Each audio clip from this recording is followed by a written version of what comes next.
Halo halo, selamat pagi semuanya.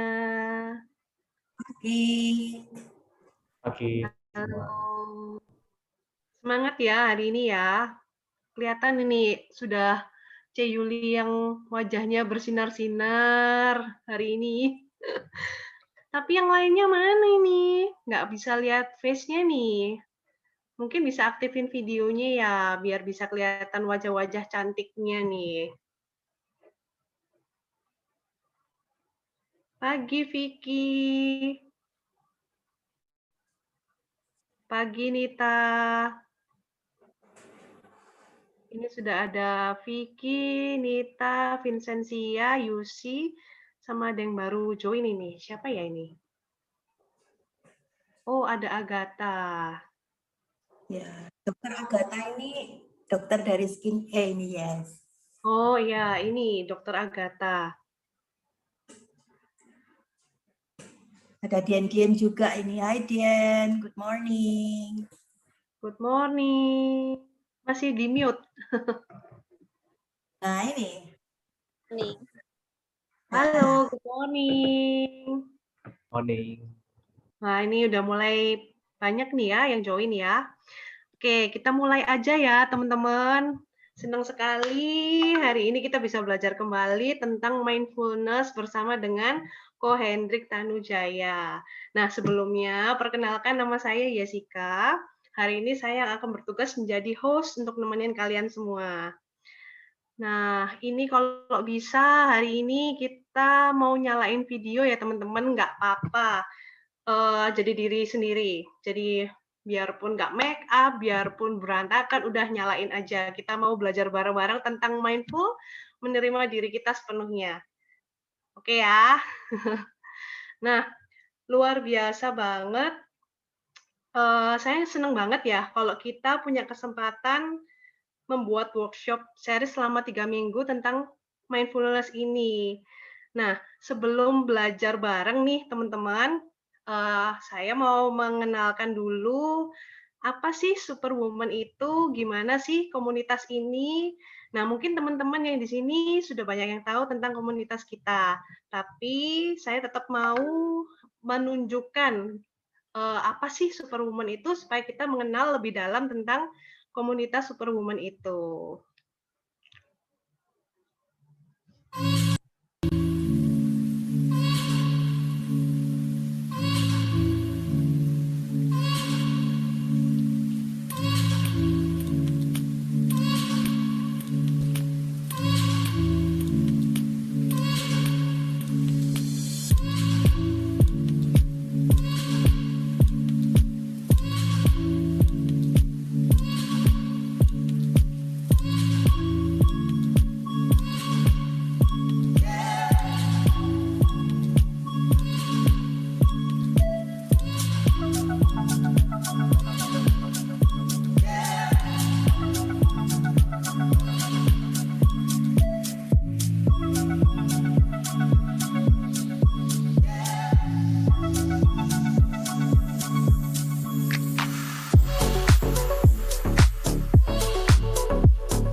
Jangan takut gagal, mulai aja dan enjoy the process dan the progress.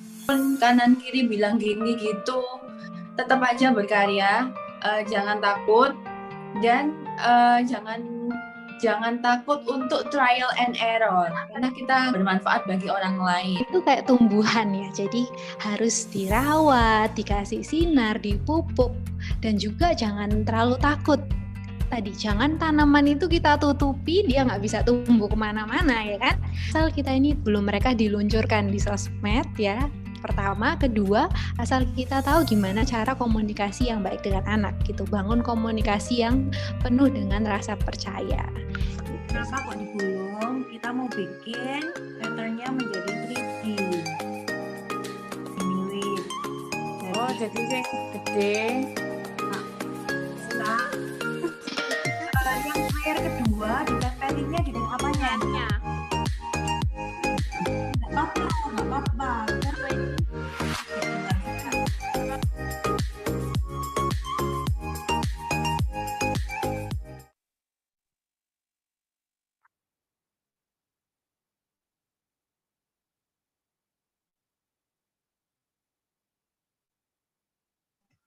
Sorry, ke-mute tadi. Nah, itu tadi teman-teman semua cuplikan-cuplikan kegiatan yang telah kita jalanin selama ini di Superwoman. Nah, menyenangkan banget ya.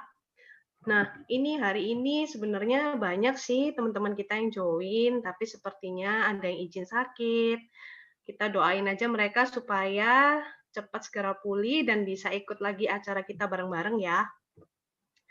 Nah, melihat video tadi, aku jadi penasaran nih, gimana pendapat teman-teman kita yang sudah join lama dengan Superwoman. Mungkin bisa minta testimoninya sedikit ya. Di sini mau cek ada siapa aja ya ini. Mau menyapa, mungkin bisa Cenora ya.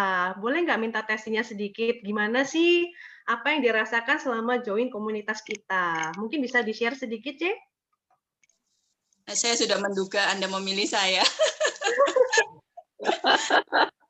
Kalau di sini Superwoman sih saya senangnya di sini itu bisa tukar pikiran ya. Jadi, ternyata saya tuh enggak sendiri. Saya tuh punya masalah yang sama. Terus bagaimana sih kita sharing, cari solusi sama-sama. Terus juga banyak teman baru. Jadi juga bisa tahu bisnis masing-masing, mulai dari pekerjaan, pemikiran, dan semoga nanti semakin besar ya, Cek Yuli ya. Nanti kita bisa gathering bareng dari berbagai kota. Soalnya saya yang dari luar Surabaya. Ya udah, gitu aja. Ya, thank you loh, Ce, testingnya. Wah, senang sekali ya kalau misalnya anggota kelompok kita, anggota komunitas kita ini bisa merasakan sangat-sangat terbantu dengan adanya komunitas, bisa diajak tukar pikiran. Selama ini kan agak kesusahan gitu ya, aduh mau tukar pikiran sama siapa, bingung. Tapi dengan berkumpulnya kita di suatu komunitas positif, pasti juga yang kita peroleh juga positif. Thank you ya, Ce, buat testingnya. Nah, oke, nggak mau berlama-lama lagi. Aku juga mau ngingetin lagi nih, teman-teman, kalau hari ini ada pengumuman pemenang yang bakal mendapatkan Korean Eyelash dari Meg Lash dan produk beauty treatment dari Skin A. Nah, kita bisa lihat langsung kayaknya ya produknya seperti apa. You're up in the sky, I'll carry you home, home to the mountaineers. And soon, my friend, you'll see them again, the ones you left behind, the ones you left behind. And I'll sing for you all the way home.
teman-teman. Itu tadi kita udah lihat ya gimana produk-produk yang akan menjadi hadiah pada hari ini.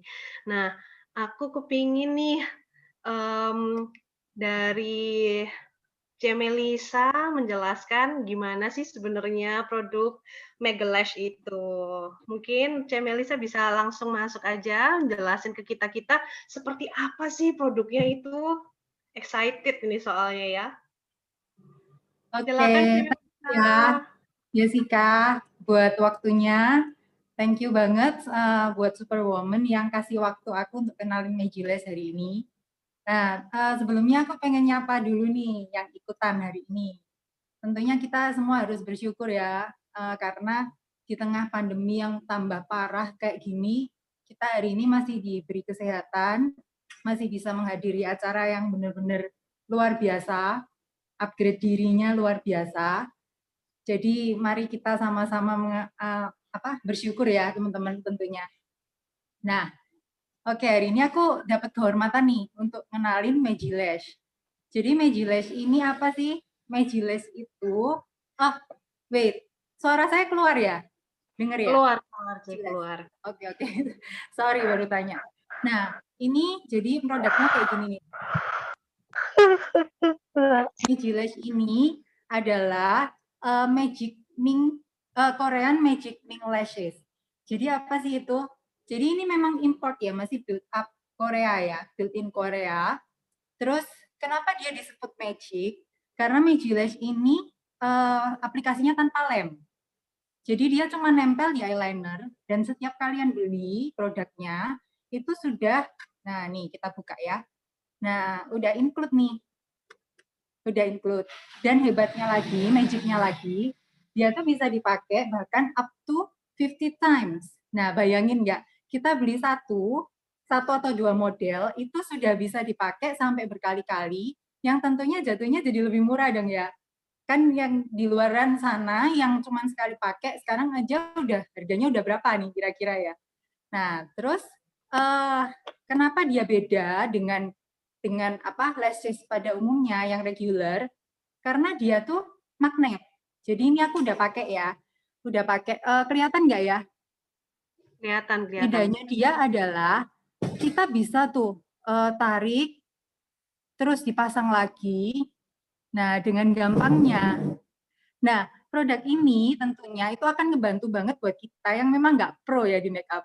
Karena ternyata kebanyakan dari cewek-cewek itu sangat kesulitan gitu loh untuk pasang lashes, bener nggak sih? Ya, aku benar. juga ngerasain itu gitu ya. Aku juga nggak pro untuk make up, tapi aku merasa so easy gitu pakai ini. Jadi ini tuh benar-benar untuk 1 jam. Gimana? Pakai bulu mata aja bisa habis 1 jam waktunya ya, karena susah banget. Bener, susah kan ya. Apalagi kalau regular, pas kita masangnya nggak satu kali pasang, tentunya kan lemnya tuh akan belepotan ke atas, ke bawah gitu ya, ke samping, ke mana. Nah, itu tentunya akan ngerusak nih eyeshadow, bener ya? Nah, dengan ini kita cuma gambar eyeliner aja, dan eyelinernya ini bisa dipakai regular, guys. Jadi tanpa nggak usah pakai lashes pun, itu masih tetap bisa dipakai. Nah, aku sering tuh kemana-mana, aku pakai eyelinernya aja, terus aku bawa nih di tas, kan dia compact banget kan ya. Aku bawa, kalau misalnya ada urgent atau kalau cewek biasa lah ya, mau foto cantik gitu ya. Nah, itu baru dipasang aja on the spot gitu, dengan gampangnya.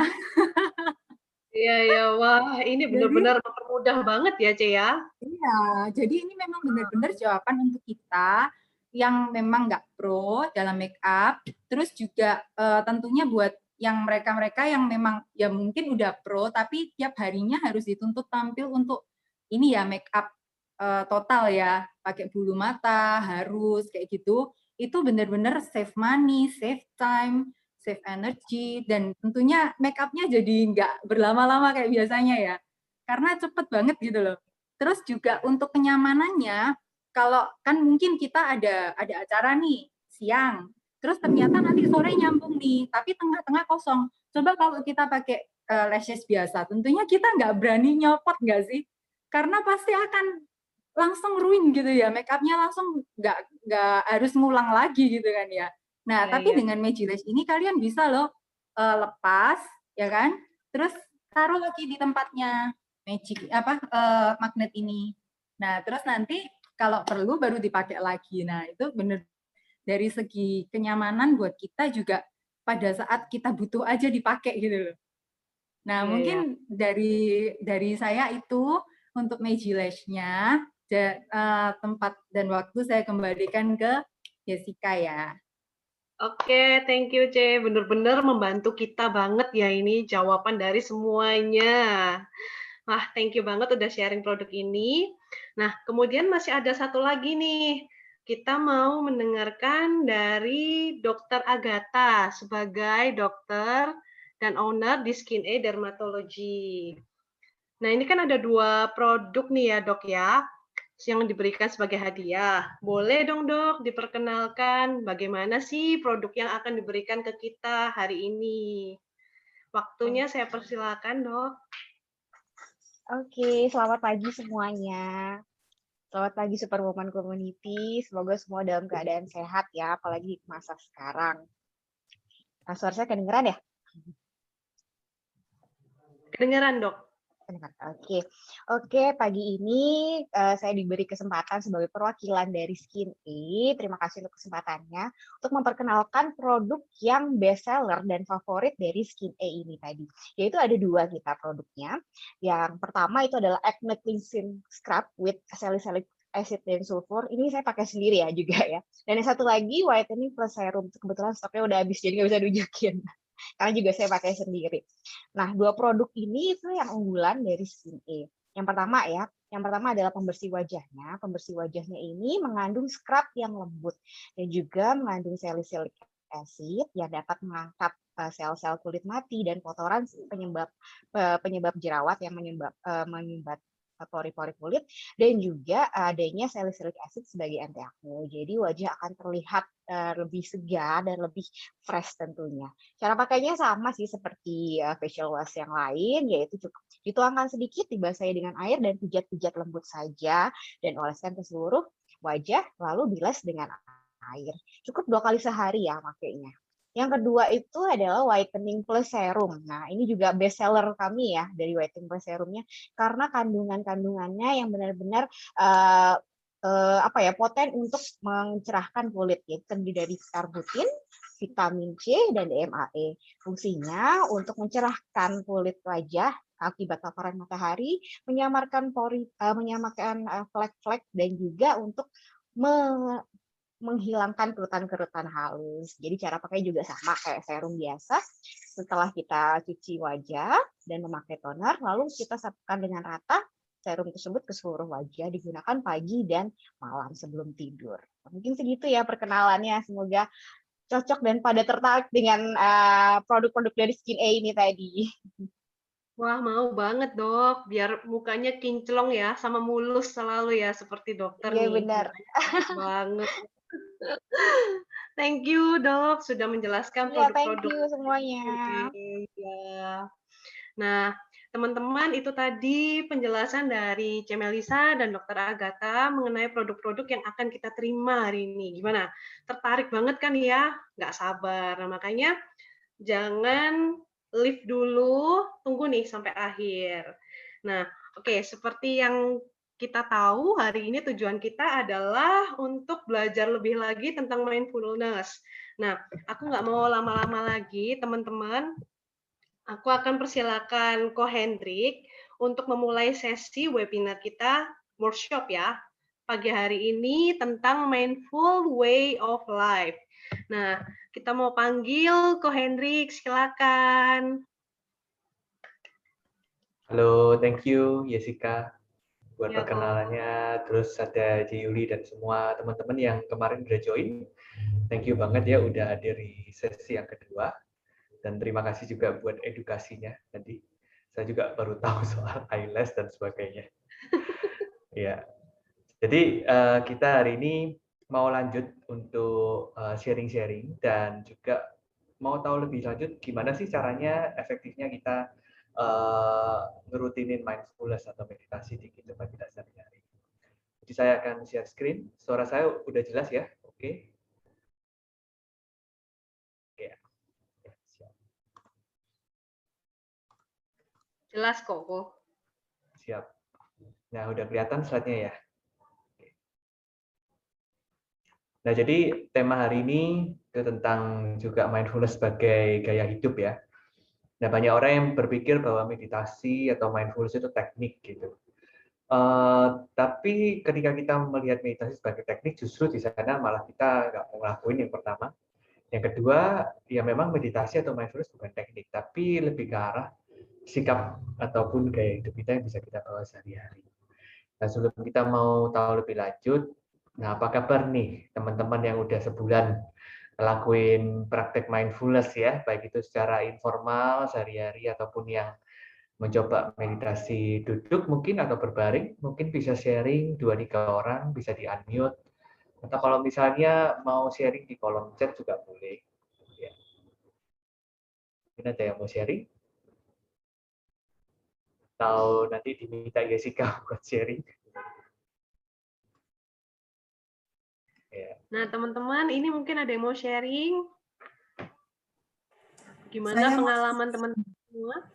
Nah, Saya- Yuli, silakan, Ci. Ini Ya. pengalaman meditasi kan.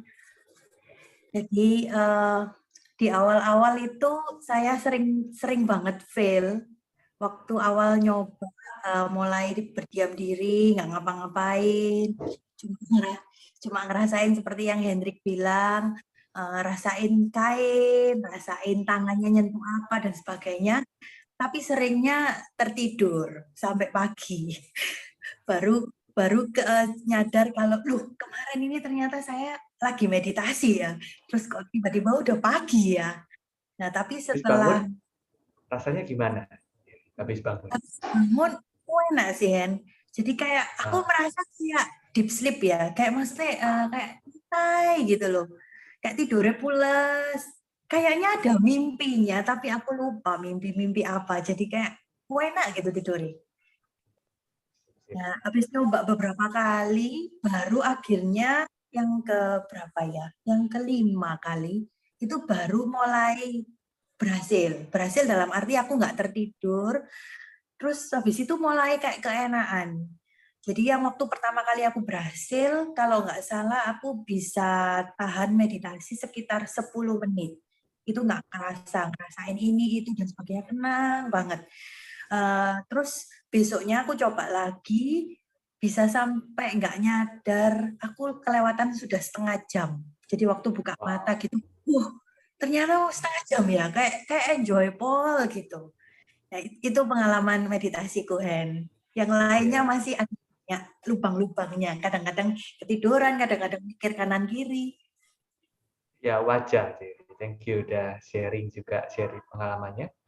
Ya, meditasi kalau kita sebelum tidur nanti bisa jadi 2 hal gitu ya.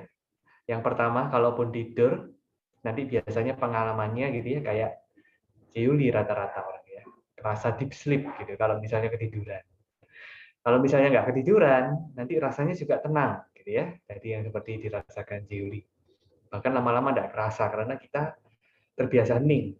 Apalagi kalau dilakukan sebelum tidur kan kita bisa lihat ya, oh ternyata ya setiap hari saya sebenarnya belajar diam ya pada saat sebelum tidur. Coba kalau sebelum tidur kita pikirannya ramai, ya malah susah tidurnya gitu kan. Nah kita kembali ke kemampuan kita untuk hening, gitu ya. Kemampuan alami kita sebagai manusia itu bisa loh hening, bahkan setengah jam. Kenapa? Karena kita bisa tidur selama 7 jam gitu. Berarti kita bisa hening juga selama beberapa menit. Ya, thank you sudah berbagi. Mungkin 1-2 teman yang lain boleh sharing. Mungkin ada yang mau sharing lagi, teman-teman. Penasaran juga nih, gimana sih pengalamannya kalian selama ikut workshop 3 minggu ini? Yuk, Ya, masih siapa tahu ada nanti lagi. bisa dibantu. Mumpung ada Ko Hendrik, jadi bisa dikasih advice gitu ya mungkin ya. Atau mau ditunjuk? Tunjuk aja ya juga. Nunjuk Satu aja dua ya orang kayaknya. aja, iya. Nah, ini aku mau Ini ada. lihat atau Yuni mungkin ya ini mau sharing pengalamannya selama ikut workshop 3 minggu ini gimana?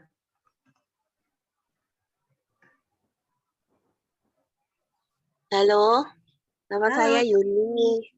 Dengar ya? Halo, Jenny. dengar Ya, jelas. dengar. Saya hampir sama sih kayak Yuli. Jadi awal-awal itu lebih seringnya ketiduran. Terus kayak apalagi kalau malam yang sebelum tidur itu kan pulang kerja udah capek. Jadi kayak padahal duduk loh bisa ketiduran. Jadi saya sudah ngambil sikap duduk itu bahkan di kursi. Nah, cuman ya itu, jadi pas awal 5 menit, 10 menit itu masih tersadar gitu. Terus lama-lama kayak cekluk kayak gitu, kayak langsung ketiduran kayak gitu. Ya, tapi berusaha sih saya coba kuat-kuatkan. Jadi kadang itu malah saya nggak tahu ya, malah yang bagus itu tengah malam. Saya nggak ngerti. Karena kalau saya itu maksudnya jam 10-an sebelum tidur itu saya lakukan meditasinya, itu lebih seringnya ketiduran. Tapi kalau Ya. saya itu kebiasaan sih, soalnya kan ada anak-anak ya. Jadi saya itu ngasih contoh pokoknya jam 10 tuh harus tidur. Jadi ya pura-pura tidur sih. Jadi maksudnya biar mereka itu tahu kalau saya itu juga udah tidur loh jam segitu. Jadi mereka itu wajib tidur. Nah, tapi pasti nanti tengah malamnya itu saya bangun. Saya bangun karena memang biasanya ada kerjaan yang belum selesai, bikin laporan atau apa. Kebetulan kan saya kerja, jadi kayak kepikiran aja, jadi nggak bisa tidur kayak gitu sih. Jadi karena mungkin kebiasaan ya, dan anak-anak kan udah pasti udah tidur, jadi aman. Mereka nggak mungkin tahu kalau saya itu bangun lagi kayak gitu sih.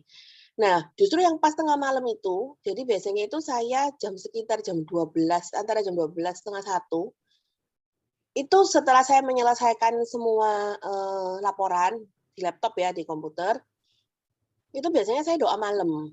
Doa malam. Nah, setelah selesai doa malam itu, barulah saya meditasi. Nah, itu kayak bener-bener malah nggak ketiduran. Jadi kayak yang bisa hening, terus saya bisa kayak refleksikan diri saya itu satu hari ini tuh saya ngapain, terus bahkan sempat Ko Hendrik saya tuh sampai nangis ya, karena kayak saya tuh menyesal tadi pagi tuh saya tuh marah yang berlebihan gitu loh. Jadi saya marah ke anak saya, hal sepele, cuman karena saya itu kesusu mau berangkat kantor, terus ada rapat, terus anak saya tuh bikin masalah lah intinya kayak gitu. Saya tuh marahnya tuh sampai kayak bener-bener yang gimana gitu ya. Nah itu malam itu saya nangis kayak sakno ya kok tadi tuh saya marahnya sampai kayak gitu. Padahal itu kan harusnya nggak perlu separah itu. Jadi itu kayak saya jadi lebih tenang. Terus kayak saya tuh kayak juga bisa memaafkan saya diri sendiri juga. Terus kayak jadi pengingat sih kayak oh ya berarti saya lain kali harus bisa ngontrol emosi. Saya nggak boleh kayak apa ya, meluapkan amarah yang terlalu berlebihan itu ke anak, kayak gitu sih. Itu segi positif yang apa ya, saya bisa rasakan langsung sih. Jadi dari efek menerapkan mindfulness ini akhirnya saya tuh lebih kayak bisa tenang, terus kayak bisa ngontrol. Oh, iya ya. Jadi kayak juga bisa mengingatkan diri sendiri juga bahwa ini nggak boleh, ini terlalu berlebihan, kayak gitu sih. Kalau dari saya mungkin itu. Jadi saya sangat berterima kasih komunitas Superwoman ini bikin sesi workshop ini. Jadi sangat berguna ya. Makasih Yuli, makasih Ko Hendrik, makasih Thank semua you, teman-teman. Thank you Jenny. sharingnya, Ya, C. ya, sharing yang sangat menggugah hati, Jenny. Dan nanti kebetulan kita mau bahas gitu soalnya. Nanti ada bahas tentang kenapa tadi Jenny bangun tengah malam itu ada reasonnya, gitu ya. Terus kenapa kok misalnya malam-malam meditasi itu enak, itu juga ada reasonnya. Dan itu sangat terkait dengan tubuh kita, gitu ya. Dan yang terakhir memang ketika kita biasanya punya masalah gitu ya, kadang kita langsung reaksi terus, gitu ya, langsung reaktif dan akhirnya apa yang kita lakukan itu sama terus gitu ya. Nah pada saat kita hening gitu ya, Dan kita membiarkan semuanya ngalir, kita lama-lama kelihatan, oh ternyata mesinnya ya nggak harus begitu kan. Jadi akhirnya itu yang dinamakan kalau di meditasi itu namanya insight atau kebijaksanaan atau wisdom, gitu ya. Jadi wisdom itu nggak bisa dipaksain, nggak bisa dengar saya juga. Gitu. Mungkin ada pemahaman dari sini, tapi ketika praktek langsung justru itu yang mentransformasi. Jadi kalau habis dengar dari seminar ini nanti itu bisa jadi bekal. Nantinya kalau bagaimana mentransformasi hidupnya dari praktek langsung, karena wawasan itu, kebijaksanaan itu lahirnya dari dirinya Yuli sendiri dan diri kita sendiri, bukan omongan saya. Karena pengalaman kita beda-beda. Thank you banget sih Yuli sudah sharing, dan saya ada baca di sini ada kawan di chat ya. Ada dari Paula pakai aplikasinya, yes, thank you sudah rajin untuk pakai aplikasi mindfulness-nya gitu ya. It's okay, get well soon Paula ya. Mungkin juga ketika kita sakit itu juga bisa jadi praktek gitu ya. Bagaimana kita tidak belajar bagaimana kita belajar tidak menolak, belajar untuk tidak terus-terusan memikirkan sakitnya, itu juga meditasi. Gitu ya. Apalagi kalau zaman sekarang ya mungkin keluarga kita sendiri mungkin kena COVID gitu ya. Wah itu kan shock ya kadang ya. Masih kadang-kadang meskipun udah tahu semua orang pada kena, tetap aja kayak, hah, me gitu ya, aku gitu ya. Nah itu kita pada saat kena pun justru juga bisa menjadi saat yang tepat juga untuk melatih mindfulness. Tidak kena apapun kondisinya, kita bisa mempraktekkan mindfulness. Ya. Tapi semoga aja kita semua aman lah gitu. Kita doakan aja kita bisa take care ya, karena kita nggak tahu sebenarnya COVID itu dampaknya ke tubuh kita gimana, kita juga nggak pernah tahu.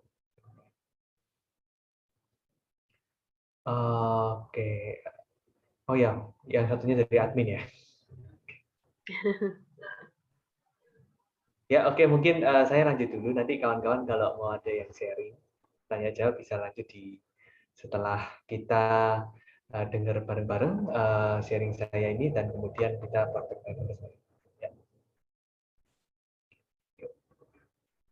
Nah jadi dalam mindfulness kita sebenarnya mau memperhatikan dua aspek, yaitu tubuh dan pikiran kita.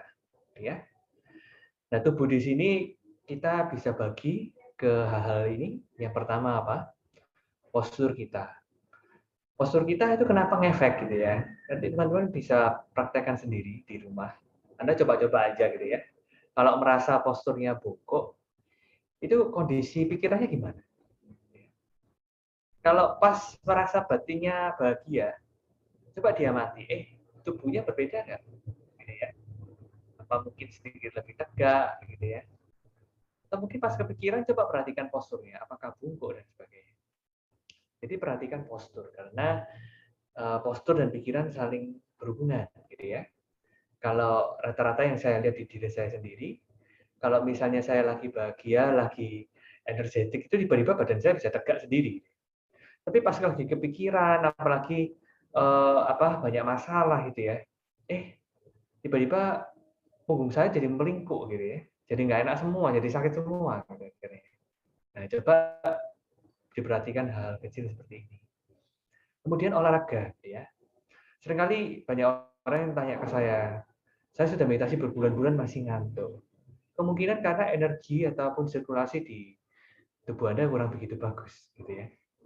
Jadi ketika kita melakukan meditasi yang jadi muncul adalah ngantuk terus atau mungkin sakit di mana-mana karena ya persendian kita mungkin masih kaku dan sebagainya, gitu ya. Jadi olahraga sangat penting di sini untuk memperlancar sirkulasi energi, sirkulasi darah juga tentunya. Nah, dan selain olahraga yang penting juga nafas, kenali nafas. Coba kalau kita mau kenali nafas sekarang gitu ya, coba kita taruh jari di lubang hidung gitu ya. Nggak usah dipanjang-panjangkan, nggak usah dipendek-pendekkan, kita amati. Berapa detik sih nafas masuk dan keluar kita?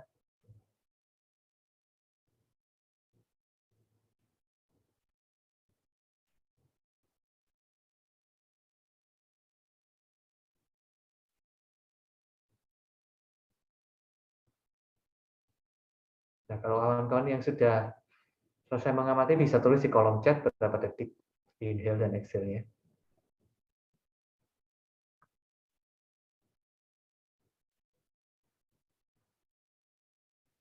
Nah, karena nafas ini memberitahu banyak hal tentang kondisi pikiran kita. Gitu ya. Pernah lihat orang panik, gitu ya? Coba kita nanti pada saat panik kita amati nafas kita kayak gimana. Gitu ya. Pakai pendek ataupun panjang.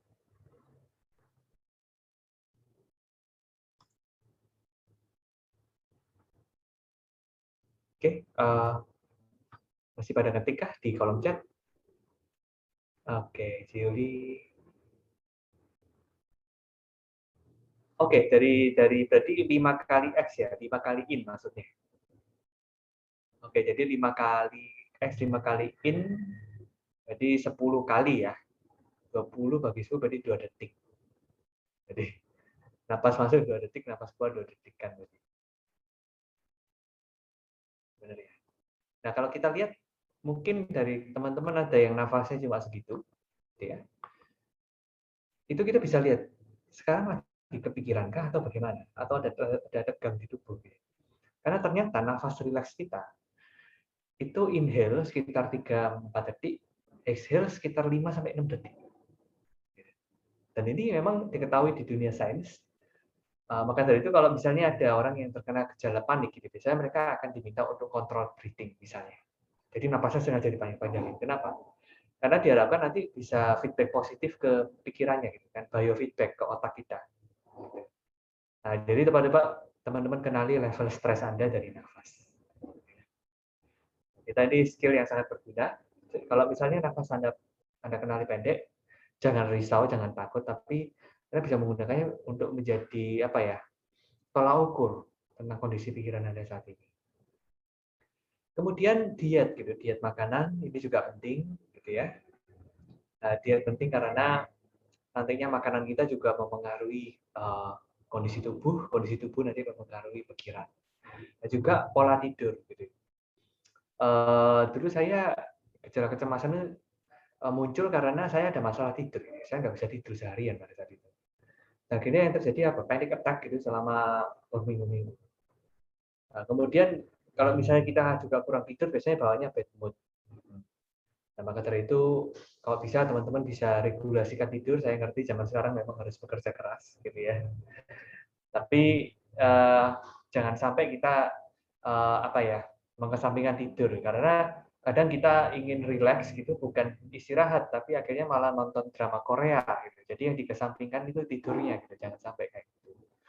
Jadi kita mau istirahat benar-benar, karena kalau kita nonton drama Korea itu bukan istirahat, kita sama saja memperkerjakan seluruh pikiran dan mata kita untuk menonton sesuatu ya. Kemudian dari jiwa. Nah, jiwa di sini tadi terkait dengan pikiran ya, ada mood. Moodnya gimana gitu ya. Nah, kita mau sadari juga gitu, selain tadi yang di tubuh. Nah, ketika kita meditasi, kita juga menyadari ini perubahan yang terjadi pada mood, persepsi, dan ini semua terjadi semua di bidang kesadaran kita yang luas. Ya, jadi kurang lebih intinya adalah sebenarnya yang membuat kita atau membantu saya untuk lepas dari stres itu mengenali bahwa kesadaran kita itu bukan pikiran kita, bukan emosi kita. Jadi tidak perlu merasa bahwa ketika kita marah, wah aku pemarah. Ketika aku sedih, oh aku cengeng gitu ya. Terus kemudian ketika aku berpikir jelek tentang seseorang, berarti aku mulai berpikir bahwa aku psycho misalnya begitu. Tidak perlu dipikir seperti itu, karena apapun bisa muncul di bidang kesadaran Anda. Biarkan mereka lewat, tidak perlu kita gubris dan tidak perlu kita identifikasikan dengan diri kita ya. Misalnya kita marah terus kita sudah ngecap diri kita, oh saya ini pemarah. Tidak perlu seperti itu. Bahkan meskipun Anda sering marah berulang kali, tidak perlu Anda mencap diri Anda sebagai pemarah, gitu ya. Karena ketika kita mulai mencap diri sebagai pemarah, di situ Anda merasa stuck dan Anda merasa yakin bahwa marah adalah identitas Anda. Semakin tidak selesai marah, gitu ya. Jadi yang perlu dikenali hanya bahwa memang di pikiran kita memang ada mood, gitu ya.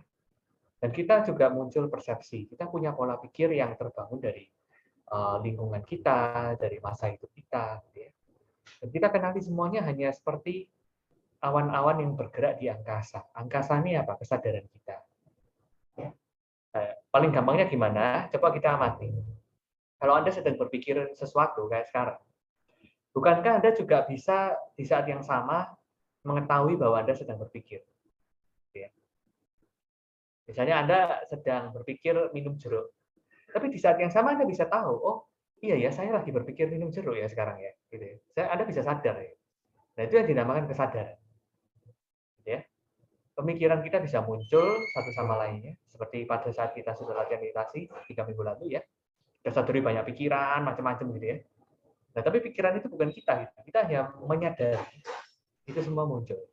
Oh ya, ada pikiran tentang apel. Oh ya, ada pikiran tentang lemari es. Gitu ya. Nah, apa yang membuat kita bisa menyadari itu? Itu adalah kesadaran kita. Yang sebenarnya tidak ada sangkut pautnya dengan segala macam penghakiman kita pada diri kita sendiri. Karena kesadaran kita itu semuanya luas, murni gitu ya, bersih, hening, di mana kita bisa akses lewat meditasi ketika kita menemukan keheningan kayak tadi Jayuni sudah sharing, itu kesadaran kita hanya bersama dengan kesadaran kita apa gitu.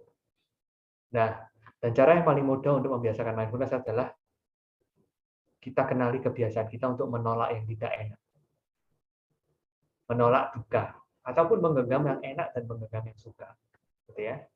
Karena kalau kita terus-menerus dalam pola seperti ini, maka kita akan sangat susah untuk melatih mindfulness ataupun menyadari diri kita sendiri. Karena ketika kita biasanya menolak yang tidak suka, kita sama saja kita tenggelam terhadap dalam pemikiran kita sendiri. Misalnya nih, the worst case gitu ya, the worst case kita kena penyakit gitu misalnya. Wah kita makin nggak suka ya, kita tolak itu rasa sakit itu. Wah semakin kepikiran yang enggak gitu ya, semakin kita menderita. Atau mungkin kita habis jackpot, dapat mobil. Wah, kita genggam itu, kekepit terus gitu ya. Kalau bisa mobil ini, wah ini nggak boleh nggak boleh dipakai orang sembarangan ini. Ini tuh sudah benar-benar susah dapatnya dan ini sangat langka. Gitu.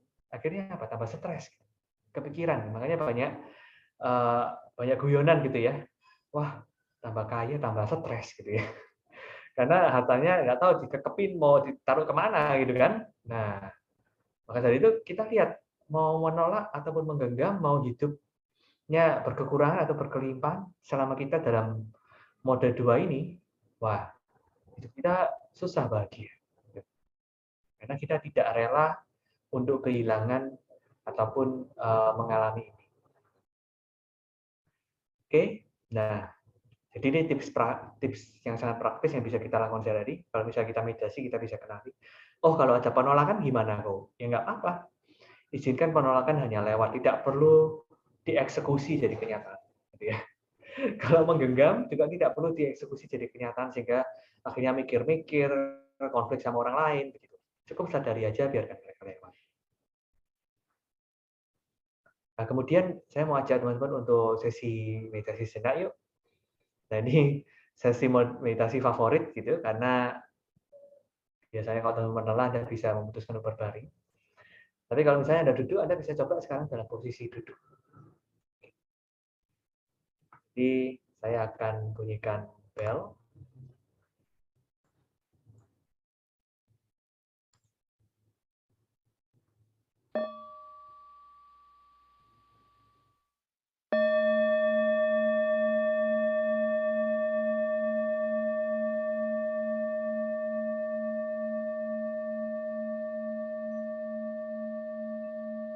Dan perlahan silakan ambil posisi duduk ataupun berbaring yang nyaman. Anda bisa mengistirahatkan kedua kelopak mata.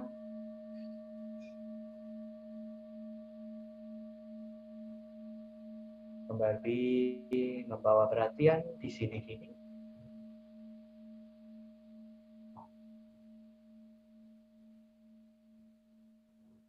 Perlahan kita mau menjangkarkan perhatian pada sensasi tubuh yang terasa ketika bersentuhan dengan kursi, dengan matras ataupun kasur sebagai lantai. Kenali apa yang terasa. Mungkin terasa tekstur, mungkin terasa dingin,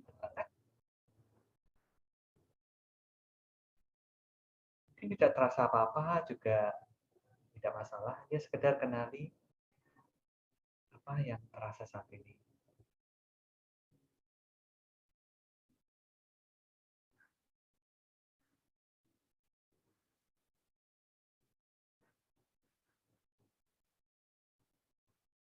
Perlahan kita mau memindahkan perhatian menuju ke nafas. Kenali nafas masuk yang terjadi. Bagaimana rasanya sensasi dari nafas masuk. Ketika aliran udara mengalir melewati lubang itu,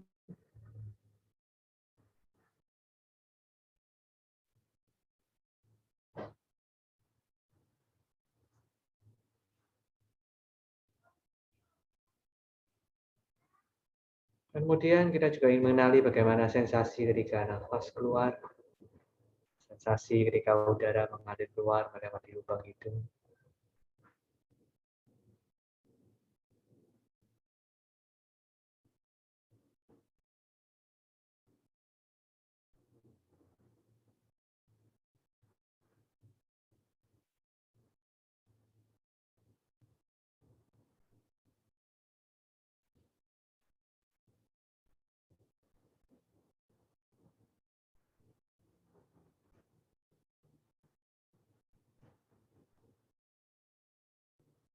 Izinkan nafas untuk mengalir dengan alami saja.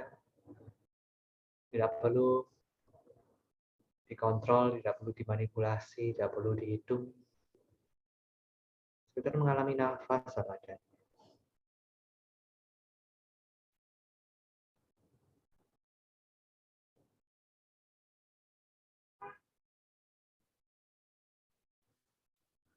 Mungkin merasakan tubuh yang mengembang dan mengempis seiring dengan nafas yang masuk dan keluar.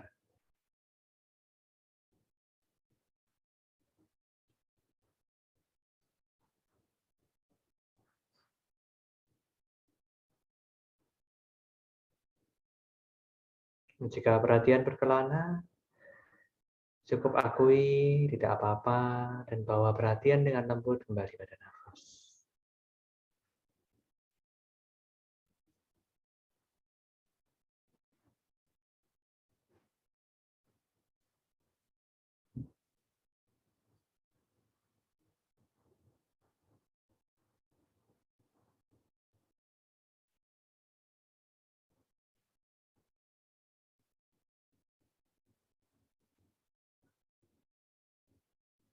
Dan perlahan sekarang dari nafas kita memindahkan perhatian pada suara-suara yang muncul di sekitar. Kenali suaranya sebagai gelombang yang sampai di indera pendengaran. Tidak perlu untuk dinilai, tidak perlu untuk diinterpretasi sebagai suara tertentu. Apapun suara yang hadir, kita hanya kenali volumenya, iramanya, nadanya.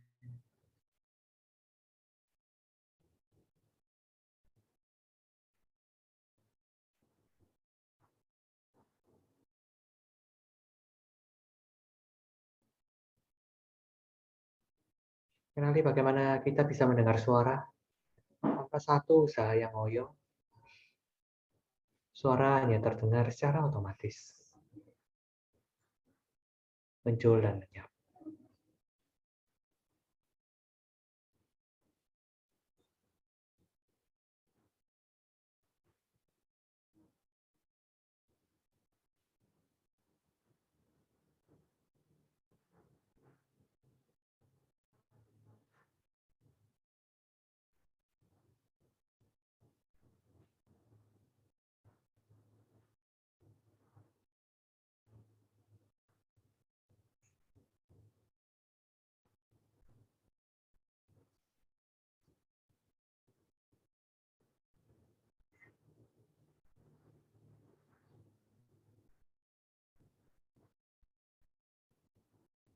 Dan perlahan dari suara-suara luar kita pindahkan perhatian ke suara-suara internal. Mungkin ada pikiran, perasaan yang muncul di area batin kita. Sekedar kenali, izinkan mereka untuk muncul, terjadi, dan berlalu. mengamati pikiran dan emosi seperti angkasa dan awan-awannya, angkasa yang jernih. Selalu ada awan-awan yang sekedar berlalu, muncul, dan lenyap. Dan seperti itu pula kesadaran, sekedar mengamati pikiran-pikiran dan emosi yang seperti awan terus berubah momen demi momen.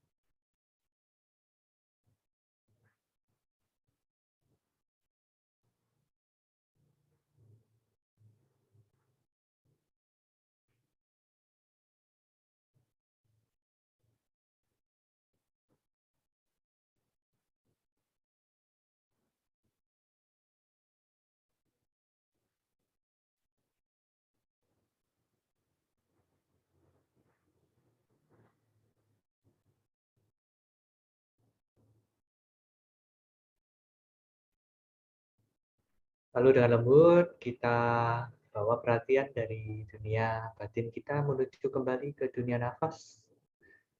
Mari rasakan bagaimana sensasi tubuh ketika bernafas, mengembang dan aktif.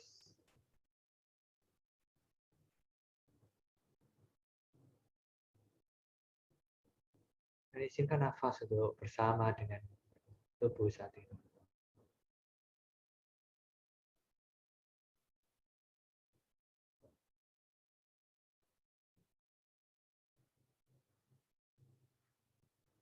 Jika sudah siap, perlahan Anda akan mendengarkan suara bel. Ketika Anda mendengarkan suara bel, Anda perlahan bisa kembali membuka kedua kelopak mata.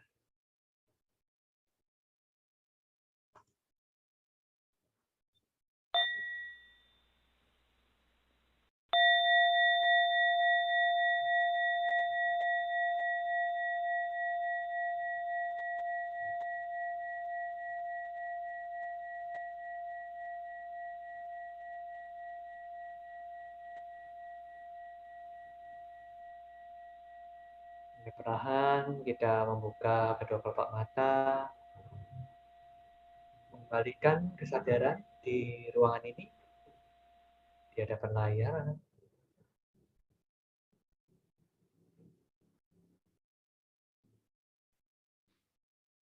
Nah, nanti Anda bisa sharingkan pengalaman barusan di sesi tanya jawab nanti ya, sekalian dengan tanya jawab kita. Nah, saya mau kasih tips-tips sederhana ya, sesuai dengan waktu kegiatan kita sehari-hari untuk melatih kesadaran kita dengan jam tubuh. Ya. Jadi jam tubuh ini apa? Jam tubuh ini muncul dari pengobatan Tiongkok. Ya. Jadi kalau kita lihat organ-organ kita itu aktifnya di jam-jam tertentu dan itu berbeda. Organ mana yang sangat aktif di area jam tersebut, di waktu tersebut. Ya semua organ kita aktif di seluruh kehidupan kita, tetapi di jam-jam tertentu ini, maka organ ini yang paling aktif. Ya. Jadi bisa kita lihat di sini ada berbagai elemen. Kita tidak belajar itu dulu, tapi dari segi pengobatan Chinese, jika Anda ketahuan elemen apa yang kurang, maka di sana akan ada pengobatan yang terintegrasi. Gitu ya. Tentang bagaimana Anda bisa kembali menyembuhkan diri sendiri. Nah, kita bisa lihat, misalnya ketika kita mau tidur gitu ya, yang aktif ini ada perikardium, triple burner, ketika pemanas, kemudian kemih, lever ya, tengah malam ini ada, subuh, paru-paru. Kemudian ketika siang gitu ya, ada jantung, pencernaan kita yang aktif di pagi hari, kemudian di masa-masa kita aktif ini ada organ-organ tertentu juga. Dan ini sangat erat kaitannya dengan waktu di mana kita mestinya beraktivitas dan waktu di mana mestinya kita beristirahat. Gitu ya. Jadi ada omongan kalau misalnya Anda kebangun di jam-jam tertentu ini ketika pada saat tidur, kemungkinan ada masalah di organ tersebut. Sehingga menyebabkan Anda bangun. Misalnya kalau Anda bangun tiba-tiba jam 4 pagi, kemungkinan ada bukan permasalahan, bukan harus penyakit, gitu ya, tapi ada semacam ketidakseimbangan di area paru-paru Anda, Nah, kalau Anda bangun sekitar jam 2, setengah 3, mungkin ada ketidakseimbangan di lever Anda. Ini menjadi pertanda Anda bisa mindful, Anda bisa sadari bahwa kemungkinan Anda perlu check up. Anda perlu menata gaya hidup sesuai dengan kebutuhan dari organ-organ ini. Nah, ini semua nantinya berhubungan dengan 5 elemen yang tidak saya bahas di sini, gitu ya. Jadi misalnya organ-organ tertentu, misalnya jantung, itu terkait dengan elemen api, misalnya. Jadi ada makanan-makanan tertentu yang bisa membantu kita, misalnya terkait dengan elemen tersebut. Jadi ini kembali lagi tadi apa diet, gitu ya. Kemudian dari elemen-elemen organik kita juga tahu pola tidur kita, kapan kita mesti olahraga, gitu ya. Kapan kita juga mengelola nafas, gitu misalnya, dan sebagainya. Nah di sini semua ketahuan dari pengobatan Tiongkok ini. Jadi mungkin kesannya kuno, tapi sebenarnya holistik. Kalau saya lihat di Jakarta sudah banyak orang yang gemar dan aware tentang hal ini. Nah, terus kita mau tahu sebenarnya waktunya itu kegiatannya apa aja sih yang perlu kita lakukan di jam-jam tersebut. Nah, kalau bisa kita itu bangun di sekitar jam 5 sampai 7 pagi. Kita mulainya dengan olahraga. Olahraga yang membangkitkan ataupun menyalakan diri kita untuk beraktivitas seharian. Dan Anda juga bisa meditasi di sini. Jadi kalau pada saat di jam bangun ini Anda meditasi, masih oke, dan Anda masih bisa masih bisa tenang karena itu setelah area jam tidur. Gitu ya. Dan kemudian ketika Anda meditasi di jam-jam ini, maka Anda bisa membawa hari yang baru dengan kesegaran. Nah, kalau misalnya nggak keburu gimana? Nggak apa-apa. Jam 7 sampai jam 9 masih sama daerah pencernaan, di mana Anda bisa mulai sarapan, gitu ya, mulai siap-siap. Anda juga masih bisa meditasi di jam-jam ini. Gitu ya. Nah, jadi kalau ada yang tanya meditasi kapan gitu, sebenarnya bisa kapan saja. Tapi ini jam-jam terbaik untuk kita bisa bermeditasi gitu. Kalau misalnya mau secara formal, gitu ya. Nah, kemudian mulai dari jam 9 sampai jam 11 pagi ya, menjelang siang. Itu limpa kita aktif gitu ya. Dan ini saatnya kita bekerja yang kreatif. Kalau misalnya Anda butuh ide-ide yang bagus gitu ya. Ide-ide yang atau pekerjaan yang membutuhkan tenaga besar gitu ya. Anda bisa lakukan di jam 9 sampai 11 pagi ini. Gitu. Jadi jangan dibalik gitu, kerjanya malam-malam, pagi-paginya nyantai gitu ya, bangun telat-telat jam 9 pagi baru bangun gitu kan. Wah ya, ini terlewatkan gitu kan. Nah kita mulai kebiasaan untuk bekerja di jam-jam. Kemudian jam 11 pagi sampai 1 siang gitu ya, jam 11 siang sampai 1 siang itu area jantung. Ini sama, ketika jantung aktif sangat bagus untuk kita bekerja, brainstorming dan sebagainya. Nah, akhirnya ketika usus kecil mulai aktif di jam 1 sampai 3 siang, kita bisa makan siang gitu ya. Dan kita bisa meditasi sejenak. Bekerja mungkin bisa, tapi yang minim pikir. Pada kerasa nggak kalau makan siang kemudian ngantuk gitu ya. Nah, karena tubuh itu juga meminta kita untuk beristirahat sejenak gitu. Nah, bagaimana caranya? Gitu ya, Anda bisa tidur siang atau meditasi sejenak di siang hari. Mengistirahatkan tubuh karena kita hanya menuruti apa yang diminta tubuh. Kemudian jam 3 sampai 5 sore sama, kami Anda yang aktif, bekerjanya juga yang minim pikir. Anda bisa melakukan rutinitas pekerjaan yang tidak terlalu banyak tekanan. Tapi tentu ini semua juga adjustable gitu ya. Karena banyak dari kita juga bekerja di lingkungan kantor yang mungkin meetingnya butuh mikir juga sore misalnya. Ya nggak apa-apa gitu ya. Karena jam-jam ini kita masih tubuh kita masih oke untuk bekerja. Nah, kemudian jam 5 sampai 7 malam mulai ginjal. Nah, mulai kita siap-siap untuk rileks gitu ya. Kemudian olahraga yang merilekskan gitu. Ya, ada medis yang tadi tanya ya, enggak apa-apa nanti jawab. Kemudian di jam-jam ini kita masih bisa bekerja gitu ya. Tapi mungkin yang minim pikir juga, atau juga kita bisa mulai berolahraga. Tapi berolahraganya mungkin yang lebih berileksan, misalnya yoga, pilates gitu. Mungkin bukan SIIT ya. Gitu ya. Kalau mau SIIT di high interval time training mungkin lebih bagusnya di pagi hari ya secara pengobatan Tiongkok. Jadi ketika malam kita siap-siap untuk istirahat. Jam 7 sampai 9 malam kita makan malam bersantai dengan keluarga, mandi-mandi, air hangat gitu ya. Dan ini mungkin kemarin tips yang sederhana, kalau misalnya kita di pagi siang hari gitu ya, lebih baik kita mandinya itu sebenarnya air dingin gitu ya. Nah, kalau yang malam sebenarnya air hangat. Karena suhu seperti itu juga membantu tubuh kita untuk lebih on atau lebih rileks. Kemudian jam 9 sampai 11 malam itu sudah saatnya mau tidur. Jadi letakkan teknologi. Jadi tidak ngecek Instagram di jam-jam ini, tapi uniknya pada saat saya update status di jam 9 malam biasanya langsung rame gitu ya. Ketahuan kalau pada buka sosmed jam 9 malam gitu ya. Nah, kemudian jam 11 malam sampai 5 pagi ini kemih dan hati dan paru kita bekerja pada saat itu, dan itu saatnya untuk tidur. Karena memang organ semuanya minta tidur. Jadi kalau bisa dimaksimalin waktu tidur kita di antara jam 11 malam sampai 5 pagi ya. Gitu. Nah, ini waktu-waktu yang menyehatkan buat tubuh kita. Jadi tadi alasannya kenapa tadi Yuni tanya kok rasanya meditasi kalau malam tenang ya? Iya, karena tubuhnya sudah yang aktif ya, organ-organnya di sana itu untuk mendukung kita istirahat gitu ya. Nah, pada saat kita misalnya nggak bisa tidur, kita ganti dengan meditasi, itu kan sama istirahat. Maka kita bisa tenang gitu, di malam hari. Nah, tapi alangkah baiknya kalau tubuh juga diregulasi tidur menurut waktunya. Jadi kita akhirnya bisa kenali tubuh. Kalau misalnya kalau kebangun terus gimana? Kok coba ke Shinsei atau ke periksakan ke dokter gitu ya. Mungkin perlu akupunktur gitu ya. Saya kira itu cukup membantu. Ya, akupunktur di organ-organ tertentu sehingga kita nanti di jam-jam tersebut tidak gampang bangun lagi gitu ya. Kita beristirahat dengan lebih nyenyak. Kayak Ci Yuli tadi ya, nyenyak banget sampai pagi. Nah, pertanyaannya, kok meditasi bisa tadi bikin Ci Yuli nyenyak? Iya, karena dengan meditasi kita mengkalibrasi diri kita dengan tubuh. Kita bersinergi dengan tubuh apa adanya. Sehingga kita bisa tahu, oh tubuh butuh istirahat, ya sudah apa yang kita lakukan sama dengan permintaan tubuh.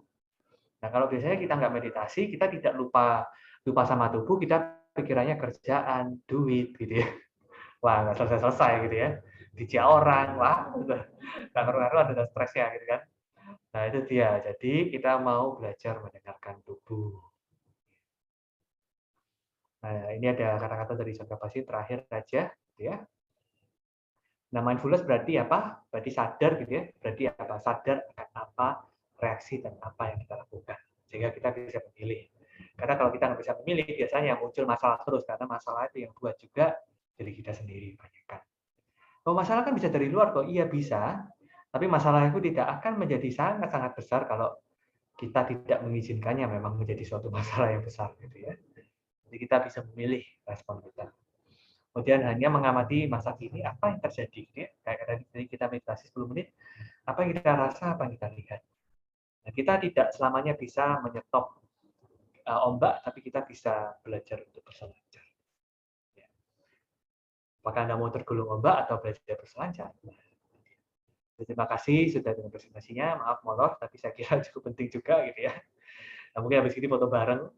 Nah, jadi ini yang paling penting adalah jika Anda berhenti untuk membuat diri Anda melebihi sesuatu daripada Anda sendiri, gitu ya, maka Anda bisa menjadi diri Anda sendiri, gitu ya. Anda merasa lebih ringan, lebih bahagia, dan lebih mudah untuk bersama.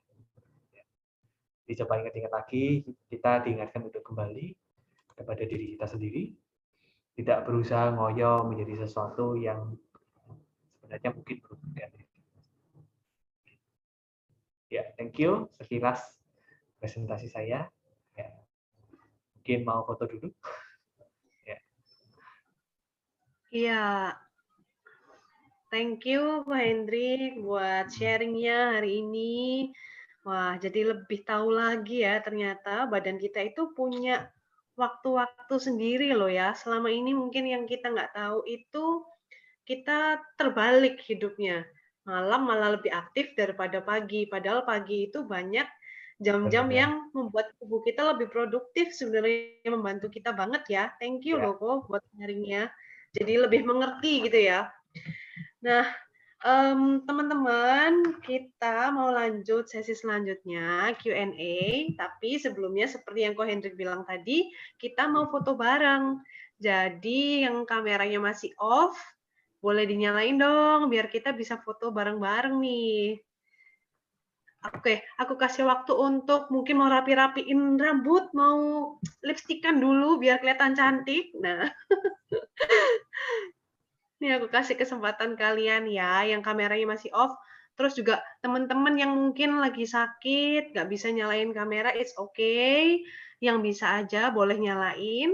Kalau sudah siap, aku mulai ya fotonya, tag foto dulu. Oke, boleh dikasih reaction love, biar kita seru, banyak love gitu ya di layar. Oke, udah siap ya? Ayo kita mau foto dulu. 1, 2. Oke, sekali lagi. Gimana Ciuli, udah dapat? Oke, lagi ya. Terakhir, 1, 2.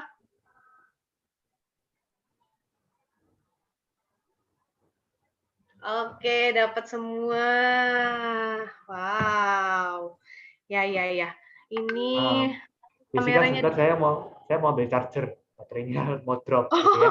Iya, Bentar. aku. Ya.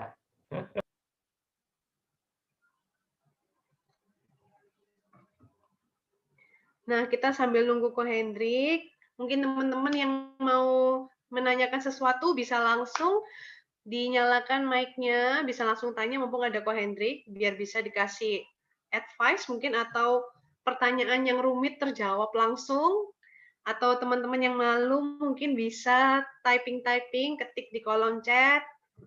Terus jangan lupa di ini ya, everyone ya. Bisa langsung aja, mungkin ada yang masih malu-malu, bisa chat sekarang nanti biar aku bacain gitu ya. Nah, mau ngingetin lagi nih, jangan leave dulu, karena ingat ada 5 produk yang akan dibagikan hari ini, dan aku akan ngumumin siapa aja yang dapat nih, sambil deg-deg ser gitu ya, siapa ya yang kira-kira dapat. Aku juga kepingin nih. Ya, kita sambil nunggu dulu. Aku mau cek kolom chat. Oh, ini ada Vicky yang tadi habis semedi. Habis meditasi ya, lumayan enak. Nah, cepat sembuh ya buat Vicky. Ini ada yang mau tanya di kolom chat sepertinya kok. Dari Cenora. Kalau nggak ikut listen to the body, apa lama-lama bisa jadi penyakit? Gimana kok? Nah, listen to the body ini bukan sesuatu yang kita nggak bisa sebenarnya. Ya. Misalnya seperti ini nih. Tadi kan Jiuli cerita badannya capek, gitu ya. Jiuli tadi juga cerita badannya capek misalnya. Nah, kalau badannya capek biasanya kita dengerin nggak? Enggak biasanya. Udah tahu capek, dihajar dengan nonton YouTube gitu ya.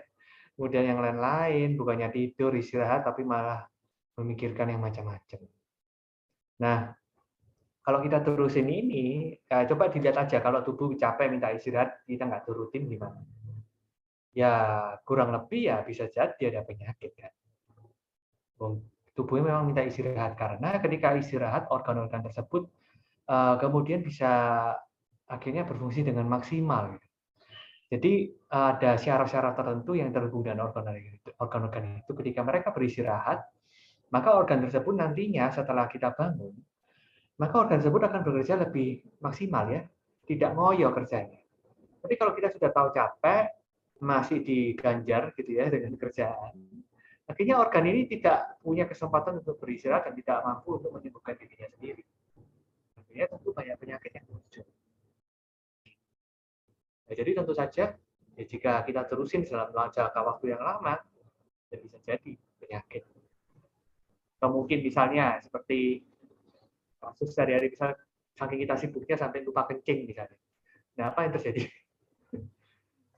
Apa sih masalah itu kan kandungannya? Gitu. Nah, jadi kita belajar dengerin. Jadi ya kalau misalnya tubuh butuh apa ya kita izinkan dia untuk punya waktunya untuk kerja. Oke, Jessica. Ya, thank you, Ko. Ini sepertinya ada lagi nih yang tanya, banyak ini, Ko. Sabar, ini aku mau lihat. Untuk meditasi, apakah harus pakai teknik tertentu seperti nafas 5-5-5? Oh, nggak harus. Kalau Anda tidak sedang terkena gejala panik, sebenarnya nggak perlu, gitu ya. Itu nafas 55 atau 478 itu hanya digunakan untuk kalau Anda misalnya lagi panik, susah tidur, atau memang sehari-hari memang ada gejala panik, cemas, emosi yang sangat kuat, baru Anda bisa gunakan itu. Tapi kalau sehari-hari meditasi nggak ada apa-apa, ya nggak perlu diatur-atur. Kita izinkan nafasnya mengalir alami aja. Dan kita hanya diminta untuk mengamati. Yang model 55, 478 itu intervensi. Kalau udah kebablasan paniknya atau cemasnya. Jadi dia bisa mengkalibrasi untuk kembali lagi di modus yang normal. Nah ini ada pertanyaan lagi. Mungkin masih nyambung yang sebelumnya ya, Ko ya. Ini ada inhale 5, stop 5, exhale 5, atau inhale 4, stop 7, stop 8, atau lebih baik nafas alami. Jadi apakah kita hitung sama ya jawabannya ya? Sama. Itu maksudnya kalau pemula pun ya bisa coba semua sebenarnya, tergantung kondisi Anda. Kalau saya kadang juga yang nyaman, yang sesuai kebutuhan. Ini kemudian ada lagi, Hendrik kan juga ahlinya pengobatan Cina, apakah juga bisa melakukan akupuntur? Nah, kebetulan saya ada kawan gitu ya, yang dari orang Malaysia gitu. Jadi dia biasanya bisa ngelakuin akupunktur di Surabaya. Jadi kalau mau saya bisa kenalin, bisa ke rumah ke orangnya. Kita takut kemana-mana. Dan itu sangat membantu sih. Kalau aku sendiri, karena aku bukan ahli, tapi aku paham sedikit. Karena apa? Karena aku kan lihat feng shui ya, info aja FI. Saya lihat feng shui dan Pak Su. Jadi kalau dari Pak Su itu atau tanggal lahir kita itu bisa ketahuan kadang organ mana yang kita kurang bagus, gitu ya. Bisa ketahuan dan biasanya dikonfirm oleh sinsei. Oh ya memang organ ini kurang bagus. Nah di sana kalau misalnya kurang bagus bisa minta sinseinya untuk akupunktur sehingga organ tersebut dikuatkan seperti itu. Nah, jadi biasanya kita saling kerjasama lah, begitulah. Oke, Jessica. Masih ada lagi kok. Ini ada pertanyaan, apa di Surabaya ada komunitas yoga yang online yang bisa buat praktek mindfulness juga? Terus apa jenis yoga yang paling cocok untuk pemula? Karena setahu saya yoga itu ada macam-macam jenisnya. Oke. Kalau komunitas ya, saya kira kok di Surabaya ini cuma adanya kelas online. Kelas online ya sudah, setelah yoga sekali ya buyar ya, gitu ya. Tapi kalau misalnya Ci Yuni mau rekomendasi guru yang bagus, saya bisa kasih sih kebetulan. Ini guru saya dulu waktu awal-awal coba yoga di Surabaya. Ya, kalau bisa nyoba yang misalnya kalau mindfulness itu kan lebih ke arah yang perlahan ya. Ya bisa coba, ada beberapa guru yang saya rekomen. Tapi mungkin mereka nggak ngajarin meditasi kayak saya gitu ya. Karena biasanya mereka lebih fokusnya memang ke yoga, jadi saya fokusnya ke meditasi. Gitu. Nah, kalau misalnya mau kapan-kapan mau ketemu lagi buat online praktek bareng ya boleh gitu ya. Nanti tinggal ngomong aja sama Jimmy gitu ya. Kapan-kapan diatur gitu, mungkin seminggu sekali kita ketemu 20 menit misalnya kita mau praktek bareng. Just check in aja. Wah, keren nih Ko. Boleh jadi salah satu acaranya kita next ya. Ya, jadi nggak perlu, maksudnya harus ada sesuatu yang formal, nggak, ngumpul aja gitu. Ya. Iya Ko. Nah ini di kolom chat sudah habis sih Ko untuk pertanyaan-pertanyaannya. Teman-teman mau langsung aja on the spot tanpa harus ngetik-ngetik, langsung aja buka mic-nya.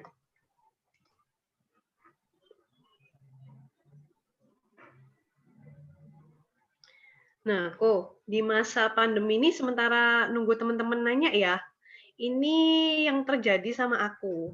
Jadi ketika pandemi ini kan dengar banyak oh COVID meningkat. Oh ini si A meninggal karena COVID.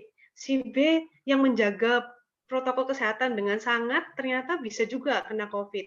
Nah, sometimes itu aku di awal-awal pandemi itu kayak bisa loh lupa caranya bernafas. Jadi tiba-tiba kayak overthinking gitu kan, terus tiba-tiba sesak nafas kan. Nah, di situ kayak aku lupa cara bernafas gitu loh.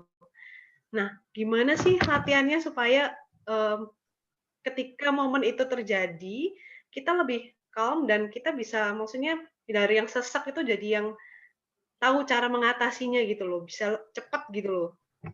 Maksudnya sesak ini karena COVID atau gimana? Nggak sesak karena kayak panik gitu loh, Oh, kayak panik. panik. Oke, ya. Ada nggak sih tips-tips dari Koko yang bisa untuk kita semua ya, ini kan masa pandemi, mungkin kita yang stres terus kita kayak panik gitu loh, biar kita bisa menemukan cara cepat untuk kita mengatasi kayak gini. Ya belajar bernafas lebih dalam, gitu. Karena ternyata ada kaitannya juga loh COVID sama nafas.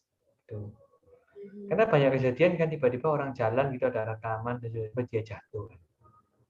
Iya, iya. Tiba-tiba drop itu kenapa? Karena pada saat COVID kadar oksigen kita kan berkurang di darah ya. Kita bisa cek pakai oximeter ya. Kan? Nah, Ya, kenapa betul. bisa berkurang? Karena kita kadang itu tidak sadar kalau nafas kita pendek. Nah, bayangkan kalau sehari-hari kita nafas kita pendek, paru-paru kita tidak bekerja secara maksimal. Jadi mau kena COVID, tidak kena COVID, ini akan berdampak negatif kita. Pertama, kalau misalnya panik gitu ya, kita tidak bisa meregulasi nafas. Akhirnya semakin mengamati nafas, semakin panik gitu, karena kok pendek-pendek ya, kok nggak enak ya gitu. Biasanya orang yang panic attack mengamati nafas langsung panik, gitu. Karena nggak nyaman nafas pendek-pendek ternyata. Nah, mungkin ini kita nggak sadar karena sehari-hari kita tegang dan sebagainya, nafas kita pendek, sehingga organ kita tidak maksimal ya paru-paru kita. Akhirnya bagaimana kalau misalnya kena COVID?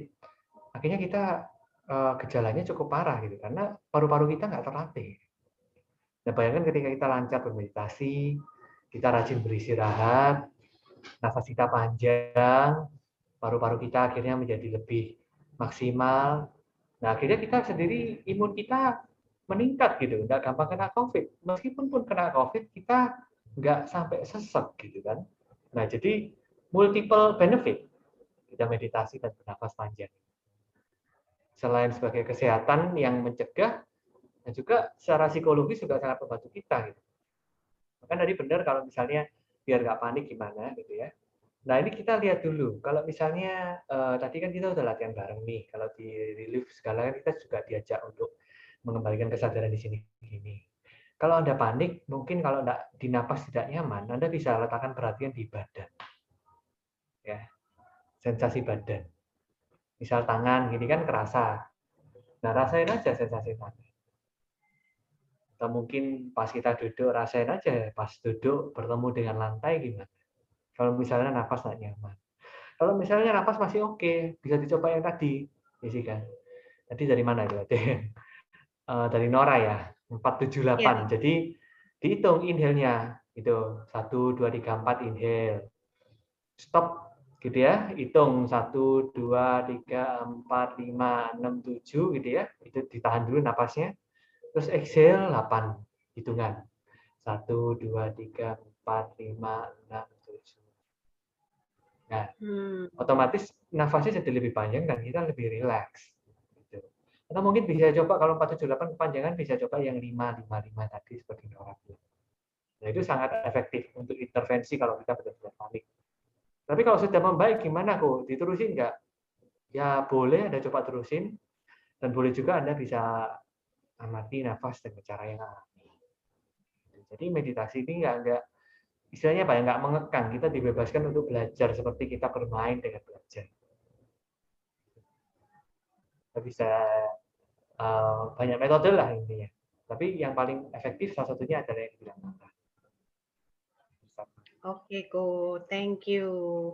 Dan ini kita bisa langsung praktek ya teman-teman. Mungkin dari sini kita tahu praktek pernafasan itu penting juga ya. Dan kita bisa mengenali tubuh kita lewat pernafasan juga.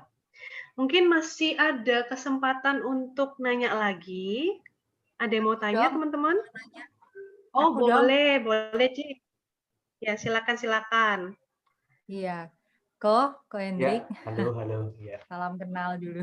Salam kenal. Oh iya, Ko. Elisa. Aku tuh pengen tahu ya, mindfulness ini bisa nggak sih untuk ngatasin fobia? Karena aku ini punya fobia yang parah menurutku itu sama ular. Jadi Ya. kalau aku ingat-ingat ke belakang, itu fobiaku bermula ketika aku diajak papa mamaku ke taman ke kebun binatang. Nah, terus ada atraksi waktu itu. Jadi ada piton gede banget dikeluarin dan pada saat itu aku nggak takut gitu loh. Nah, piton itu atraksinya lagi makan ayam di depanku. Nah, sejak itu aku mulai takut dan makin parah karena waktu di rumah itu ditakut-takutin sama adikku gitu loh. Jadi ada gambar ular dikasih di depanku gini, dikaget-kagetin gitu. Terus akhirnya makin parah. Nah, parahnya tuh sampai kayak aku ini lihat gambar ular nggak bisa, lihat ular di TV nggak bisa, tapi kalau kartun bisa ya. Nah, terus pernah waktu ke Bali, kan ada tuh di Tanah Lot, ada biasanya kan banyak kan di Bali spot-spot pariwisata yang ada ularnya yang kita bisa foto sama ular gitu kan. Nah, itu aku bahkan waktu lihat itu kayak nggak bisa mikir, langsung lari, nggak tahu arahnya kemana dan sampai turun ke laut gitu. Nah, jadi itu kan sebenarnya kalau mindfulness ini bisa nggak sih kok untuk ngatasi itu gitu loh? Oke, ya. Thank you Melisa pertanyaannya. Saya kira bisa, gitu ya. Dan bisa ini dalam artian kita juga perlu kenali dulu mengapa kita seperti itu, gitu ya. Mungkin ini bukan mengenali di mana kita berpikir-pikir kenapa ya, gitu. Begini, apakah ada ini itu tidak. Karena biasanya ketika ada kejadian yang menyeramkan, biasanya muncul trauma di diri kita. Ya. Saya juga dulu sempat trauma juga, fobia sama apa? Sama boneka, gara-gara lihat film Chucky. Waktu kecil, itu kan serem banget ya. Anak kecil nonton ada boneka bisa bunuh-bunuh orang, itu kan serem banget. Ini kok bisa ada film Jangan-jangan sekarang banyak yang trauma boneka juga gara-gara Annabelle kayaknya tuh. Mungkin. Nah itu kan, jadinya kita kayak lihat boneka di tempat toko aja kayak kita kayak gitu kan, kayak udah nggak enak semua gitu kan. Tapi tergantung tingkat fobianya gimana atau trauma mungkin gitu ya. Nah, fobia dan trauma ini biasanya terjadi pada saat kita itu kaget, tidak siap, kita bereaksi pada saat itu, gitu ya. Ada bereaksi, ada emosi pada saat itu, takut gitu ya, tidak terproses gitu. Kita pada saat itu malah ngekepin sendiri gitu ya, karena kita nggak tahu caranya, skillnya gimana gitu. Akhirnya itu kebawa terus gitu sampai gede gitu, karena kita punya persepsi sendiri yang terkait sama itu, ya, keyakinan bahwa memang itu menyeramkan gitu. Dan ini sudah kaitannya sama keyakinan dan persepsi itu memang lebih berat ya, gitu ya, lebih berat. Saya keyakinan bahwa saya misalnya nggak cukup gitu, itu bisa sangat debilitating gitu seumur hidup. Misalnya kalau aku merasa aku nih orangnya kurang keren dan sebagainya, itu bahkan sangat sangat melumpuhkan sepanjang hidup. Sama dengan fobia-fobia ini. Kita jadi kenali dulu bahwa memang ada respon dari tubuh kita, bukan kesalahan kita. Jadi tubuh kita memang. Ya. Yang kedua, kalau memang misalnya belum siap ya nggak apa-apa dihindari dulu. Tapi kalau misalnya mau sembuh, jangan. Kita perlu belajar untuk yang kecil-kecil dulu. Perlahan mungkin mulai dari kartun, gitu ya. Mulai dari kartun, terus kemudian film gitu yang memang kita tahu itu tidak bakal menyakiti kita gitu kan, tidak bakal ke kita juga gitu kan. Apalagi lihat di layar. Gitu. Jadi jangan langsung misalnya kalau misalnya mau sembuh, oh ya saya konfrontasi langsung ke kebun binatang, wah itu terlalu frontal gitu ya. Jadi kita belajar untuk menghadapi. Lah menghadapi ini gimana? Apa yang dilakukan dengan mindfulness? Tadi kan kita melihat kalau tadi Melisa sharing ya, emosi hanya sekedar diizinkan mengalir. Nah, tidak perlu dinilai sebagai oh aku ini pemarah. Nah, sama ketika melihat ular, ya izinkan saja warna-warna itu bergerak di hadapan layar, ya. Kan kita tidak perlu mengidentifikasikan itu sebagai ular. Kita hanya mengidentifikasikan oh ada sesuatu yang panjang, ada tekstur. Jadi mungkin juga warnanya bergerak-gerak di layar Anda, cuma sekedar kenali itu. Pertama itu dulu. Gitu ya. Terus kemudian mungkin, oh kok ada warna yang berbeda di titik tertentu. Oh mungkin ada gerak, mungkin ada kesan-kesan di pikiranku sendiri. Mungkin ada rasa takut yang mulai muncul. Izinkan dia untuk mengalir. Nah, coba praktekkan ini di saat tertentu, tidak perlu setiap hari. Setiap hari yang perlunya apa? Setiap hari yang perlu adalah duduk meditasi yang biasa kayak tadi. Itu setiap hari lakukan. Terus gimana kalau mau mensiasati yang fobia ini? Anda bisa lakukan misalnya sebulan sekali, misalnya. Nah, kalau Anda mau sebulan 2 kali, perlu apa? Maksudnya kita precaution gitu ya. Kita kenali sendiri. Kalau memang muncul rasa takut yang amat besar, kita stop gitu ya. Tapi kemungkinan besar karena kita terbiasa untuk melatih mindfulness sehari-hari, gitu ya. Kemungkinan besar nanti akan berbeda reaksinya, akan berkurang sedikit. Nah, tapi jangan misalnya kalau kita nggak rutin latihan mindfulness, tiba-tiba langsung ketemu fobia itu, wah ya, shock. pasti akan lari lagi Anda, shock gitu ya, meskipun itu hanya film. Gitu. Jadi yang paling penting adalah melatih kebiasaan kita sehari-hari dengan mindfulness yang biasa. Dan suatu saat jika Anda merasa mau berhadapan dengan itu, Anda bisa pilih waktu yang pas. Sebulan sekali misalnya. Dan itu rutin dilakukan nanti akan ada perubahan perlahan.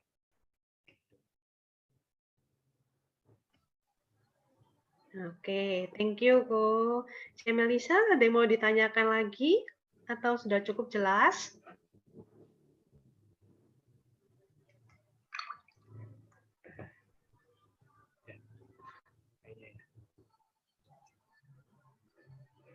Oh, ya, sepertinya Cik Melisa lagi away mungkin, Ko. Nah, teman-teman, ini karena keterbatasan waktu, sesi Q&A harus aku akhiri. Tapi nggak usah khawatir ya, teman-teman. Buat teman-teman yang masih ada mau bertanya, bisa tinggalkan di kolom chat. Atau nanti mungkin bisa DM kita ya di grup. Nanti akan dibantu Ko Hendrik untuk dijawab melalui WA grup juga. Nah, seperti yang sudah aku janjiin tadi, di akhir acara, kita akan mengumumkan nih siapa kira-kira yang mendapatkan hadiah. Nah, ini kalau sudah kayak gini nih pasti yang ngantuk-ngantuk jadi seger nih. Langsung gercep gitu. Aduh, siapa gitu ya. Langsung nyala nih kameranya ya. Nah, jadi kira-kira siapa ya? Kalau ada musik benderang gitu ya. Siapa ya? Ini aku mau buka contekan dulu ya. Menang dari umumin ada 2 orang yang menerima hadiah Magilash tadi. Yang pertama, kira-kira siapa? Udah pada percaya diri nggak jadi pemenang nih? Oke, yang pertama pemenangnya adalah Cenora. Wah, kita berikan applause dulu dong. Congrats. Terus yang kedua adalah Yesi. Bukan Yesi saya Jessica. Ini yang menang namanya Yesi. Congrats buat 2 orang pemenang menerima Magilash. Nah, kemudian masih ada lagi nih yang menarik. Yang tadi buat muka kita kinclong-kinclong tuh ya. Biasanya kalau momi-momi, cewek-cewek itu pasti seneng ya kalau mukanya kinclong. Aku juga mau nih. Nah, pemenangnya ada 3. Yang pertama namanya Ainuni. Ainuni ya, semoga aku nggak salah ya bacanya ya. Kalau misalnya salah baca, mohon maaf. Nah, pemenang kedua adalah Dewinta Larasati. Dan yang terakhir, yang menang adalah Hana Lagawa. Congrats buat all winners today. Kita tepuk tangan dulu yuk. Congrats ya buat semua yang sudah menjadi pemenang. Tuh, enak kan? Makanya aktif, sharing, terus tag ke Superwoman, dan tag ke Ko Hendri. Nah, teman-teman, pemenang tadi sudah YB umumin, jangan leave dulu. YB mau share tentang aha moment dari workshop hari ini yang YB dapat, Jessica dapat. Itu apa ya kira-kira? Ini dapatnya bagus banget sih. udah nyatet dari tadi. Kalau aku dapatnya ini ya, listen to the body. Jadi kita harus belajar mendengarkan apa yang tubuh kita inginkan. Karena apa? Ternyata semua saling berhubungan ya. Postur, pikiran itu saling berhubungan. Terus yang kedua yang aku dapat ini gimana sih cara mengatasin kita yang suka ngantuk atau ketiduran nih waktu meditasi? Dengan cara olahraga juga supaya kita tubuhnya kan lebih seger. Jadi ketika kita meditasi itu akan mensupport apa yang kita lakukan. Terus makanan teman-teman, penting banget jaga makanan supaya kondisi tubuh kita juga fit, menunjang semua. Jadi semua tuh berkorelasi ya. Terus tidur yang cukup yang terakhir supaya apa? Mood kita tetap terjaga. Terus semuanya lancar, pekerjaan, inspirasi semua datang ketika semua maksudnya ketika semua tubuh kita sehat dan benar-benar dijaga gitu.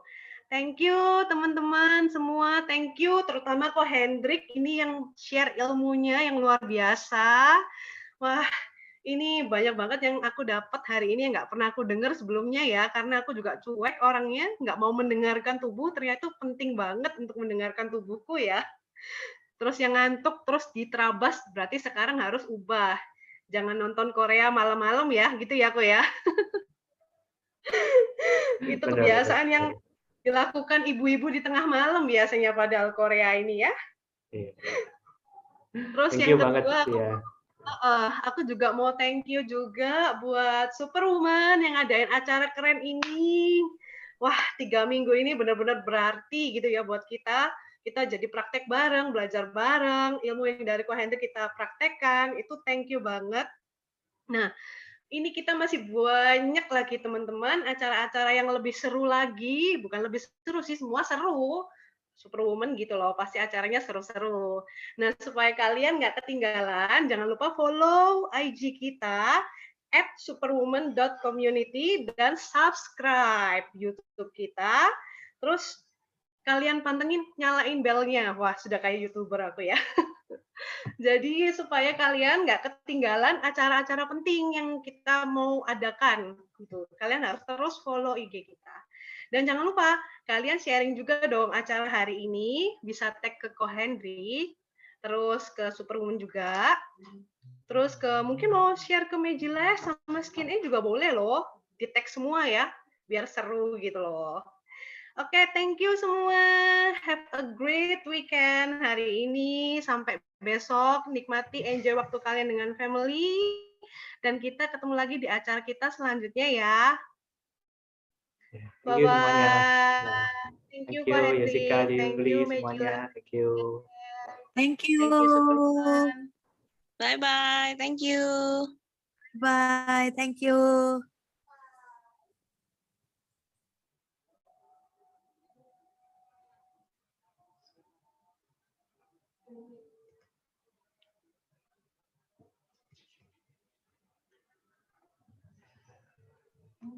Jessy boleh stay dulu ya, Yes. Kita review bentar. Yang lain boleh leave. Thank you semua. Udah tinggal kita kayak Udah kayak, iya kayak tinggal kita. Kamu ya di tengah-tengah, di tengah-tengah nangis. Aku bengong sampai. Kenapa, Cep? Bertengkar dah? Iya. Apa? Bertengkar dah? Enggak. Tadi kayak dia ini bangunnya siang, Yes. Ya tapi thank God ya bangunnya siang. Jadi pagi tadi sepanjang itu dia nggak ada interupsi. Oh iya, anak kecil Ya, bangun tidur memang rodok cranky emang. Kayak belum genep gitu loh. Nah ini tadi kayak ede mimpi buruk. Jadi waktu tadi nangis tak tanya kenapa.